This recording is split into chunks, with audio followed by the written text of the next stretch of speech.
नमस्कार दोस्तों, हार्दिक स्वागत है आपके अपने चैनल पवित्र ज्ञान में। दोस्तों, एकादशी के व्रत को सभी व्रतों में उत्तम बताया गया है। मोहिनी एकादशी के व्रत से मोह आदि सब नष्ट हो जाते हैं। संसार में इस व्रत से बढ़कर कोई व्रत नहीं है। इसके महात्म्य पढ़ने अथवा सुनने से 1000 गोदान के बराबर फलों की प्राप्ति होती है। दोस्तों, बुद्धि से बढ़कर कोई बंधु नहीं, एकादशी से बढ़कर कोई व्रत नहीं। इस एकादशी के दिन जगत के पालनहार श्री नारायण की पूजा की जाती है। मोहिनी एकादशी के दिन भगवान विष्णु के मोहिनी स्वरूप की पूजा होती है। यह मोहिनी एकादशी वैशाख शुक्ल एकादशी तिथि को मनाई जाती है। मान्यता है कि भगवान श्री कृष्ण के कहने पर धर्मराज युधिष्ठिर ने एकादशी का व्रत विधि पूर्वक पूर्ण किया था। मोहिनी एकादशी का व्रत करने से सभी प्रकार की मनोकामनाएं पूर्ण होती है और जीवन में आने वाली सभी समस्याओं से मुक्ति मिलती है। आइए एकादशी व्रत की विधि जान लेते हैं। एकादशी तिथि की शुरुआत दशमी की तिथि से हो जाती है। दशमी को सात्विक भोजन लें तथा दशमी की रात्रि में अल्पाहार लें। एकादशी की तिथि को सुबह जल्दी उठकर स्नान कर पूजा पाठ आरंभ करें। इस दिन भगवान विष्णु की प्रिय वस्तु का भोग लगाएं।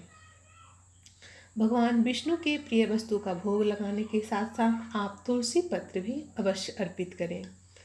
विधि पूर्वक पूजा करें तथा आरती करें।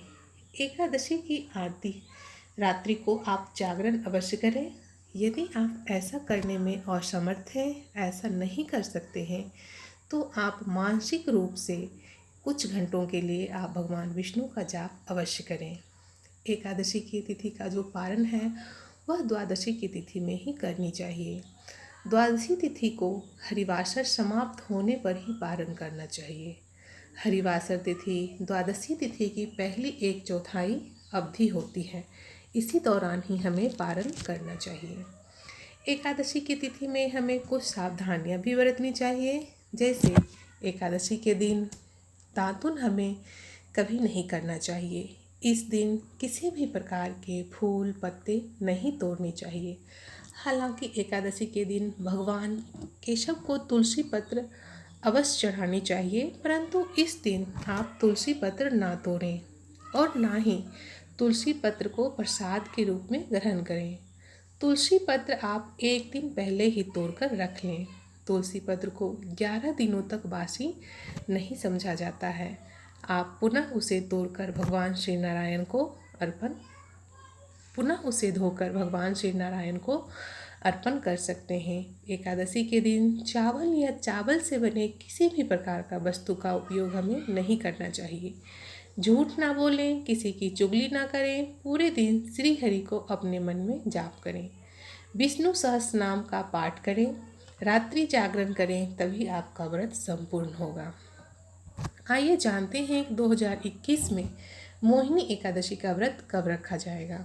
दोस्तों, एकादशी तिथि का प्रारंभ 22 मई को सुबह 9:15 से हो जाएगी और एकादशी तिथि की समाप्ति 23 मई 2021 को सुबह 6:42 पर होगा।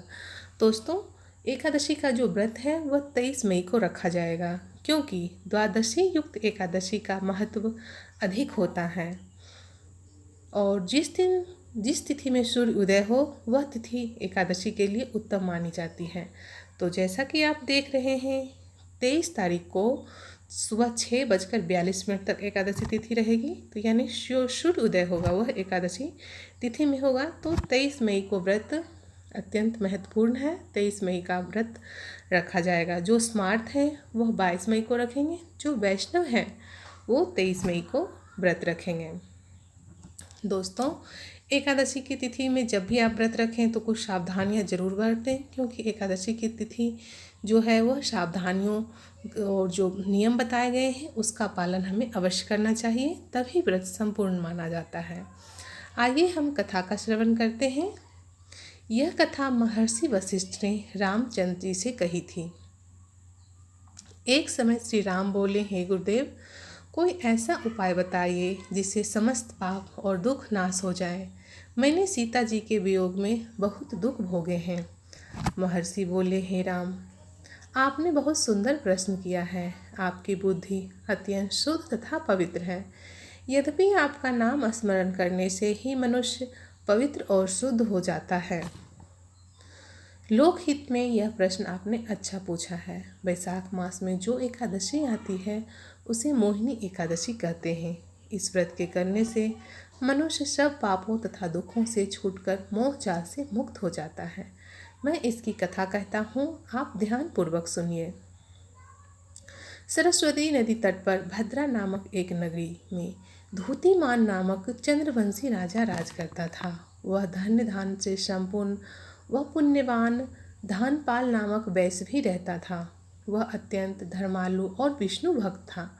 उसने नगर में अनेक भोजनालय, प्याऊ, कुएं, सरोवर, धर्मशाला आदि बनवाए थे। सड़कों पर आम, जामुन, नीम आदि के वृक्ष भी लगवाए थे। उसके 5 पुत्र थे। इनमें से 5वां पुत्र धृष्ट बुद्धि महापापी था। वह पितर आदि को नहीं मानता था। वह वैश्य दुराचारी मनुष्यों की संगति में रहकर जुआ खेलता और पर स्त्री के विलास में रहता था तथा मांस मंदिरा का भी वह सेवन करता था। इसी प्रकार अनेक कुकर्मों से वह पिता के धन को नष्ट करता रहता था। इन्हीं कारणों से त्रस्त होकर उसके पिता ने उसे घर से निकाल दिया। घर से बाहर निकलने पर उसके पास गहने और जो कपड़े थे उसको बेचकर अपना जीवन निर्वाह करने लगा। जब सब नष्ट हो गया तो वैश्या और दुराचारी साथियों ने उसका साथ छोड़ दिया। अब वह भूख प्यास से अति व्याकुल होकर के इधर उधर भटकने लगा।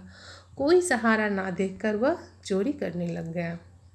एक बार वह पकड़ा गया तो वैश्य पुत्र जानकर चेतावनी देकर छोड़ दिया गया। मगर दूसरी बार फिर पकड़ा गया तो राज आज्ञा से इस बार उसे कारागार में डाल दिया गया। कारागार में उसे अत्यंत दुख दिए गए। बाद में राजा ने उसे नगरी से निकाल दिया और वह जंगल में जाकर भटकने लगा। वहाँ वन्य पशु पक्षियों को मारकर खाने लगा। कुछ समय पश्चात वह बहेलिया बन गया। वह धनुष बाण लेकर पशु पक्षियों को मारकर खाने लगा। एक दिन भूख प्यास से व्यथित होकर वह खाने की तलाश में कैडिन्य ऋषि के आश्रम में पहुंच गया। उस समय वैशाख मास था तथा ऋषि गंगा स्नान करके घर आ रहे थे। उनके भीगे वस्त्र से छींटे पड़ने से उसकी सुबुद्धि ठीक हो गई। वह कैडिन्य मुनि से हाथ जोड़कर कहने लगा, हे मुनि, मैंने जीवन में अत्यंत पाप किए हैं। आप इन पापों से छुटकारा पाने के लिए बिना धन कोई उपाय बताइए।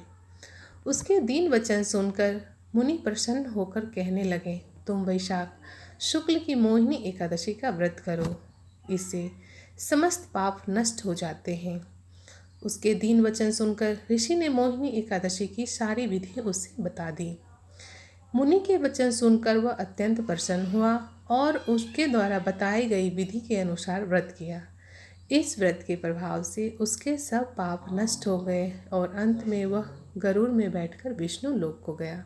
दोस्तों, ये जो आप स्क्रीन पे मंत्र देख रहे हैं, इस दिन आप मानसिक रूप से जितना भी हो सके इस मंत्र का जाप अवश्य करें, क्योंकि मैं पहले ही आपको बताई हूँ, जो मानसिक जाप है, मानसिक पूजन है, उससे बढ़कर कोई कर्म कांड नहीं। यदि आप सच्ची मन से भगवान विष्णु की पूजा करना चाहते हैं, एकादशी का व्रत करना चाहते हैं, तो जितना हो सके आप मानसिक जाप करें और भगवान विष्णु के चरणों में अपना ध्यान लगाए रखें। उम्मीद करती हूँ कि आपको यह वीडियो पसंद आई होगी। दोस्तों, यदि वीडियो पसंद आए तो वीडियो को लाइक करें, शेयर करें अपने दोस्तों के साथ, और मेरे साथ जुड़े रहने के लिए आप पवित्र ज्ञान चैनल को सब्सक्राइब जरूर करें। आप अपने घर में रहें, सेफ रहें। Thanks for watching. Goodbye and take care friends.